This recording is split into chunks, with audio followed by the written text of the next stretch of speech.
क्या आपने कभी सोचा है कि एक पुरानी वीरान जगह में कितने रहस्य छुपे हो सकते हैं? एक ऐसी जगह जो बाहर से तो आम लगती है, लेकिन उसके हर कोने में अजीब सी खामोशी और डरावना सन्नाटा छिपा होता है।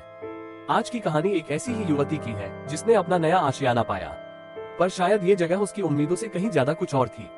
जैसे ही उसने पहली बार अपने नए घर में कदम रखा, उसे लगा कि यहाँ की दीवारों में कुछ राज दफन है, कोई अनकहा सच जो उसकी ओर खिंचा चला आ रहा था। लेकिन क्या वो अकेली थी या फिर कोई उसकी हर एक हरकत देख रहा था? कई हफ्तों की तलाश के बाद उसे आखिरकार एक अपार्टमेंट मिल ही गया। ये जगह पुरानी थी, शांत, शायद कुछ ज्यादा ही शांत। यहाँ का माहौल कुछ ऐसा था जैसे ये छायाएं अपने कुछ खौफनाक रहस्य छुपा रही थी। सेटल होते समय उसकी नजर फर्श के एक गीले तख्ते पर पड़ी। जिज्ञासा में उसने उसे उठाया और उसके नीचे एक धूल भरी, बिना लेबल वाली VHS टेप पड़ी मिली, पुरानी यादों की एक भूली हुई निशानी। वो अपनी उत्सुकता को रोक नहीं पाई और टेप चलाने लगी। स्क्रीन पर पुराने जमाने का झिलमिलाता दृश्य आया और उसे एक महिला दिखाई दी जो शायद यहाँ की पिछली किराएदार थी। वो अपने रोजमर्रा के काम कर रही थी। सब कुछ सामान्य था, लेकिन कुछ तो अजीब था, जैसे उस महिला के हाव भाव में कोई गहरा रहस्य छुपा था। हर बार जब वो टेप देखती, दृश्य कुछ और अजीब हो जाते।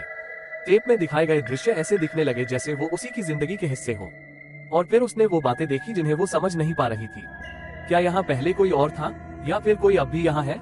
जैसे ही उसने टेप का आखिरी हिस्सा देखा, उसका दिल धड़क उठा। स्क्रीन पर उसे खुद को उसी तरह बैठे हुए देखा, उसी समय, वही स्थिति। अचानक एक परछाई उसके पीछे दिखाई दी, धीरे धीरे उसके करीब आती हुई। वो तेजी से मुड़ी, लेकिन वहाँ कोई नहीं था। बस कमरे में एक ठंडक और उसकी टेबल पर पड़ा एक छोटा सा नोट जो शायद किसी ने वहाँ छोड़ दिया था। उसके हाथ कांप रहे थे, जैसे उसने जान लिया था कि जो भी उसने देखा वो अभी खत्म नहीं हुआ।